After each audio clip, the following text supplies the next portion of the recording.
नमस्कार दोस्तों, जय श्री राम, हर हर महादेव, जय माता लक्ष्मी। दोस्तों, स्वागत है आप सभी का एक बार फिर से हमारे चैनल दिव्य संबंध पर। यदि आपके घर की भी महिला सुबह उठकर जल्दी खाना बनाती हैं तो आपको यह वीडियो जरूर देखनी चाहिए। प्रिय माताओं बहनों, स्त्री घर की लक्ष्मी मानी जाती है। शास्त्रों के अनुसार स्त्री को धन का दूसरा रूप माना जाता है, क्योंकि जिस घर की महिला सदैव प्रसन्न रहती है उस घर में मां लक्ष्मी का वास होता है। दोस्तों, बागेश्वर धाम सरकार के द्वारा एक छोटी सी कहानी के माध्यम से बताया है, जिसे जानना आपके लिए बहुत ही ज्यादा महत्वपूर्ण है कि जिस घर की महिला सुबह जल्दी खाना बनाती है और यह 5 महत्वपूर्ण काम रोज करती है तो उस घर में स्वयं माता लक्ष्मी जी वास करती है।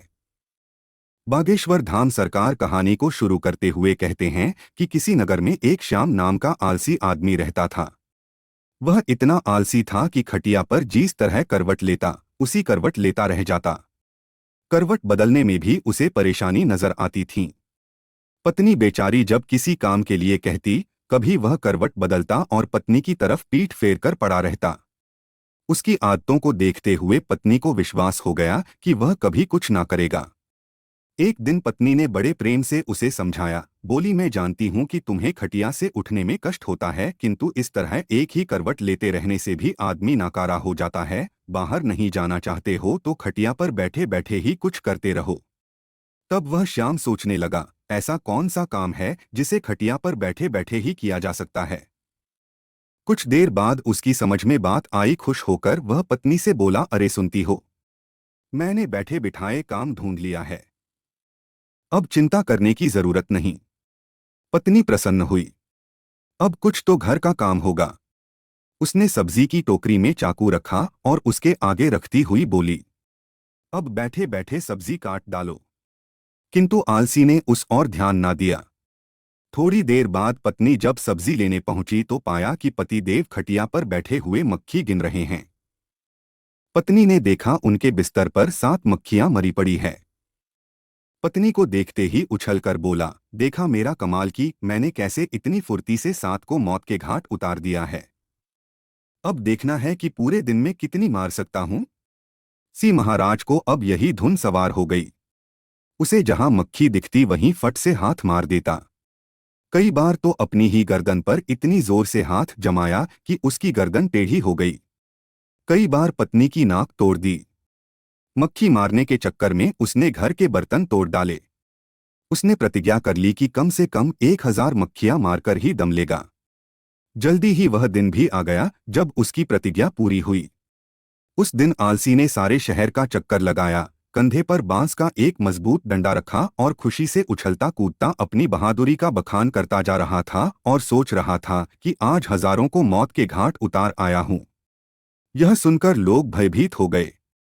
सारे शहर में हवा की तरह बात फैल गई कि उसने हजारों को मौत के घाट उतार दिया है। लोगों ने उसका नाम 1000 मारी रख दिया। अब आलसी महोदय जिससे सड़क या गली कूचे से गुजरते, वहीं लोगों की भीड़ उमड़ पड़ती। उस बहादुर को देखना चाहिए जिसने हजारों को मौत के घाट उतारा है। धीरे धीरे 1000 की मारा सारे राज्य में प्रसिद्ध हो गया। कुछ दिनों बाद उस राज्य पर एक दूसरे राजा ने अचानक हमला बोल दिया। राजा के पास उस समय कोई अच्छा सेनापति नहीं था। उसने दूतों को आदेश दिया कि वे तुरंत सारे राज्य में घूमकर देखें और जहां भी उन्हें सेनापति के योग्य कोई युवक दिखाई दे उसे फौरन हमारे दरबार में हाजिर करें। आदेश पाते ही दूत जहां तहां शहरों में घूमने लगे।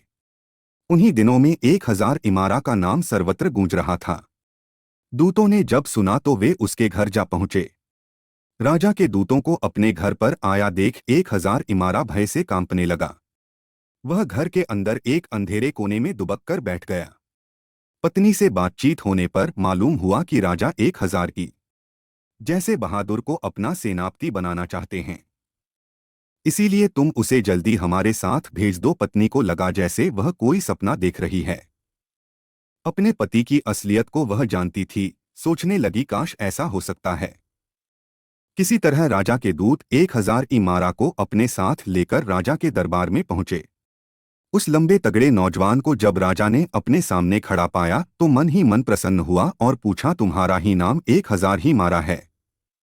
अलसी बोला, जी हुजूर, मुझे ही 1000 इमारा कहते हैं। राजा बोला, तुम्हारी बहादुरी के चर्चे हमने सुने हैं। हम चाहते हैं कि शत्रु के साथ हो रहे युद्ध में तुम हमारी सेना का संचालन करो। कांपते हुए 1000 इमारा ने राजा की आज्ञा को स्वीकार किया और इस बात की सूचना देने के लिए घोड़े पर सवार हो पत्नी के पास पहुंचा, और यह सुनकर पत्नी की खुशी का ठिकाना न रहा। उसने सोचा, 1000 इमारा सेनापति तो बन गया, पर शत्रु की सेना का मुकाबला वह कैसे करेगा। कहीं ये डरपोक आदमी युद्ध के मैदान में घोड़े से उतरकर भाग आया तो राजा इसे जीवित न छोड़ेंगे। उसने एक मजबूत रस्सी से 1000 इमारा को घोड़े से बांधना शुरू किया। 1000 ई मारा ने पूछा, यह क्या कर रही हो। हजारे की पत्नी ने जवाब दिया कि मैं आपको घोड़े के साथ बांध रही हूं। हजारी ने पूछा कि ऐसा किस लिए। पत्नी ने जवाब दिया, इसलिए आपको घोड़े से बांध रही हूं कि कहीं आप लड़ाई के लिए उतावले होकर घोड़े से कूद पड़े और पैदल ही ना लड़ने लगे। वापस लौटने पर भरे दरबार में जब लोगों ने हजारी मारा को घोड़े से बंधा हुआ पाया तो उनका उत्साह और भी बढ़ गया। ऐसा वीर सेनापति दूसरा कौन हो सकता है। तब सेना युद्ध के लिए तैयार थी। राजा की आज्ञा पाते ही हजारी मारा के नेतृत्व में वे युद्धभूमि की ओर चल पड़े।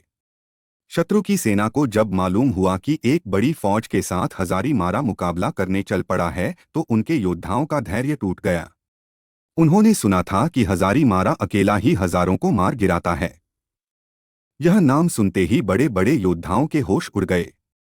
उन्हें साक्षात अपनी मृत्यु नजर आने लगी। हजारी मारा की सेना का उत्साह आसमान को छू रहा था। मैदान में पहुंचते ही वे शत्रु की सेना पर टूट पड़े। दोनों सेनाओं के बीच घमासान युद्ध होते देख हजारी मारा ने अपने घोड़े के साथ बांसों के घने जंगल में जा छिपा, किंतु उसकी सेना ने शत्रुओं को दम न लेने दिया। वह शत्रु का मुकाबला करती हुई उसे खदेड़ ले गई और अपने राज्य से निकाल बाहर किया। शत्रु पर विजय पाने के बाद अपने सेनापति की जयकार करते हुए जब सैनिक वापस लौटने लगे तो हजारी मारा भी बांस के जंगल से निकलकर उनके बीच आ शामिल हुआ। वापस लौटने के बाद नगर में धूमधाम से विजय उत्सव मनाया गया। हजारी मारा की वीरता पर राजा प्रसन्न हो उठे। मेरे बहादुर सेनापति, हमें तुम पर गर्व है। तुम्हारी अद्वितीय वीरता के कारण हमें विजय प्राप्त हुई है। इसके पुरस्कार स्वरूप हम तुम्हें 1000 स्वर्ण मुद्राएं देते हैं। साथ ही हमेशा के लिए तुम्हें प्रधान सेनापति नियुक्त किया जाता है। घोषणा सुनकर हजारी मारा बहुत प्रसन्न हुआ और मन ही मन अपने भाग्य को सराहने लगा। उसके बाद राजा ने पूछा कि बहादुर सेनापति हजारी मारा जी, आप हमें ये बताइए कि आप इतना बहादुर भरा काम इतनी आसानी से कैसे कर लिया। तब हजारी मारा ने बड़े ही गर्व के साथ जवाब देते हुए बोला कि हे राजन, यह जो कुछ भी हुआ है यह सब मेरी समझदार और बहादुर पत्नी की वजह से हुआ है। इसमें एक बहुत ही गुप्त राज छिपा हुआ है जिसे मैं आपको अकेले में राजमहल से बाहर अपने घर जाने के बाद ही बताना चाहूंगा। राजा ने पूछा कि सेनापति हजारी मारा, ये बताओ कि तुम यहाँ वह गुप्त बात क्यों नहीं बता सकते हो। तो उसने कहा, यही तो मेरी सफलता का राज है जिसे मैं सबके सामने नहीं बता सकता। आपको मेरे साथ बाहर मेरे घर चलना पड़ेगा। तब राजा ने कहा, ठीक है, मैं तुम्हारे साथ राजमहल से बाहर तुम्हारे घर जाने के लिए तैयार हूँ। तब राजा और सेनापति दोनों एक साथ राजमहल से सेनापति के घर गए। जब वह घर पहुंचे तो उन्होंने देखा कि सेनापति हजारी मारा की पत्नी अपने घर में बैठी बड़ी बेसब्री से अपने पति की इंतजार कर रही थी। जैसे ही हजारी मारा की पत्नी ने सुबह सुबह अपने पति और राजा साहब को अपने घर पर आते देखा, वह तुरंत उठी और राजा साहब के सम्मान के लिए उपयुक्त व्यवस्था करने में जुट गई। फिर राजा का बड़े ही सम्मान के साथ स्वागत सत्कार किया और वह खाना तो बना ही चुकी थी, तभी उसने राजा साहब के खाने के लिए भी चौकी सजा दी और राजा साहब को अच्छे से सुबह सुबह ही खाना खिला दिया। तो फिर हजारी मारा बोला, अब तो आपने देख ही लिया होगा और समझ भी गए होंगे कि मेरी जीत का असली राज क्या है। मतलब ये है महाराज, जैसा कि हम सभी को पता है कि जिस घर की महिला सुबह प्रातःकाल ब्रह्म मुहूर्त में उठ जाती है उसके घर में कभी भी लक्ष्मी की कमी नहीं होती है और उसके यहाँ लक्ष्मी का वास होता है। और वही जिस घर में कोई महिला सुबह सुबह जल्दी खाना बनाती हैं उसे घर की तरक्की बिल्कुल पक्की है, क्योंकि राजा साहब और हम सभी लोग यह जानते हैं कि जिस घर में सुबह जल्दी खाना बन जाएगा तो उस घर की तरक्की इस तरह से होती है जैसे कि यदि सुबह जल्दी खाना बनेगा तो घर के बच्चे जल्दी से स्कूल के लिए भी चले जाएंगे। और यदि कोई व्यक्ति कहीं ऑफिस में काम करता है या फिर किसी को कोई जरूरी काम है तो वह घर से कभी भी खाली पेट नहीं जाएगा।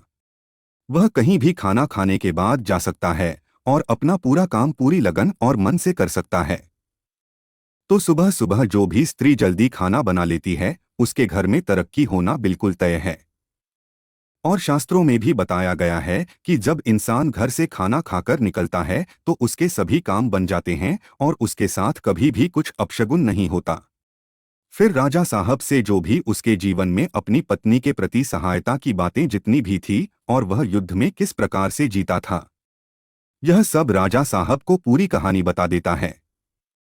तब राजा साहब ये सब जानने के बाद कहते हैं, आपने बिल्कुल सही कहा सेनापति जी। जिस घर की महिला सुबह जल्दी ब्रह्मा मुहूर्त में उठकर के सारे घर के कार्य कर लेगी और सुबह जल्दी खाना बना लेगी, उस घर की तरक्की तो बिल्कुल तय है। उसके बाद राजा साहब ने हजारी मारा की पत्नी को ढेर सारी अशर्फियां और जवाहरात से सम्मानित किया। दोस्तों, आपको यह अच्छी तरह से समझ में आ गया होगा कि किसी भी घर की तरक्की के लिए महिला का योगदान सर्वोपरि होता है। और किसी ने कहा भी है कि किसी भी कामयाब व्यक्ति के पीछे किसी महिला का हाथ जरूर होता है और घर की महिला यदि चाहे तो घर को स्वर्ग बना सकती है। तो आशा करते हैं यह वीडियो आपको अच्छी लगी होगी। यदि वीडियो अच्छी लगी है तो इस वीडियो को लाइक और चैनल को जरूर सब्सक्राइब कर लीजिएगा। और हाँ, कमेंट बॉक्स में जय मां लक्ष्मी हर हर महादेव लिखना ना भूलें। देवों के देव महादेव आप पर सदैव कृपा दृष्टि बनाए रखें। धन्यवाद।